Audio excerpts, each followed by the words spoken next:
So I got into the Raw, and at the top of Raw, before we go to the Ripley, here came MVP and Bobby Lashley.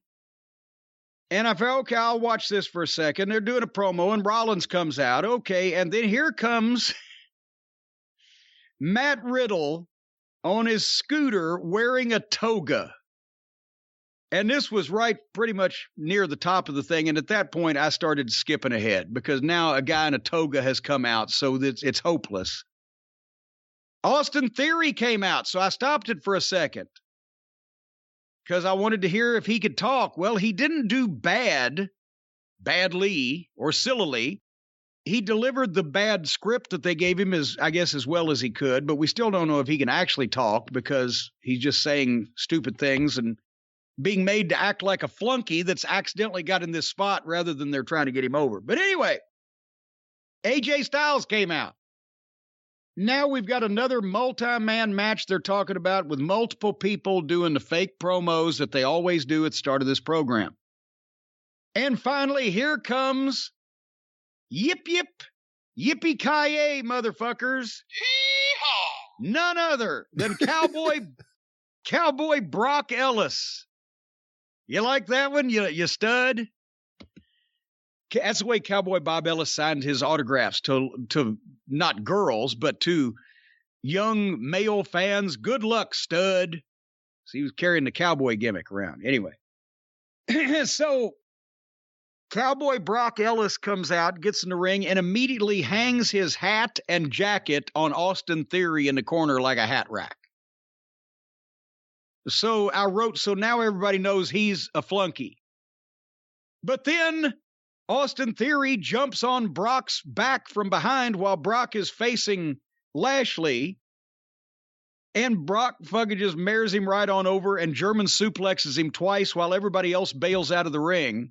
And I wrote, now they know Theory is a flunky. But no, then he grabs Austin Theory and gives him an F5. Now they know. So I'm like, what the fuck? So now, obviously, Brock and Lashley are in another multiple man match being set up by more scripted promos, and Austin Theory, who should be the project that they're working on, kind of like they started working on The Rock in 96, I believe. And he's the fucking fall guy and everything. When all these other people, everybody in that ring, except for Lashley, because that would have been bad for business. Rollins could have been manhandled, and Rollins can get his heat back. He can talk. He's featured. He's somewhat ahead. AJ Styles could have been manhandled, but people wouldn't have really wanted to see that. Matt Riddle could have definitely been manhandled by Brock Lesnar, and it would have been entertaining. But instead, all of these people could have stood it more, but instead, Theory gets it. Did you see any of this? I did see some of it, and then I started fast forwarding, so I didn't see everything. And somebody's going to get mad. Oh, they don't even watch. That's because we don't care. Well, no, because you know what it is. If you've seen Raw at any point in the last 20 years, you know once one guy's in the ring talking, music's going to hit and another guy's going to come out. And then music's going to hit and another guy's going to come out. And then music will hit, another guy will come out.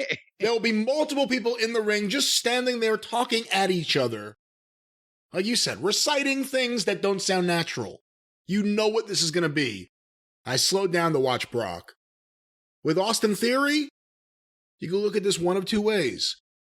They're booking you like shit, because this is what they do. Or, hey, they really like you. You really can't tell the difference sometimes with the way they treat people up there. It's one or the other. You know, that is a good point. Imagine if they didn't like you, what you'd be doing. Anyway, I was skipping ahead to, I wrote, I'm just skipping ahead to Ripley. I did notice that a bunch of jobbers in the back were having a toga party. That's apparently why Riddle was dressed up. Or elsewise, he just wears togas. I don't know.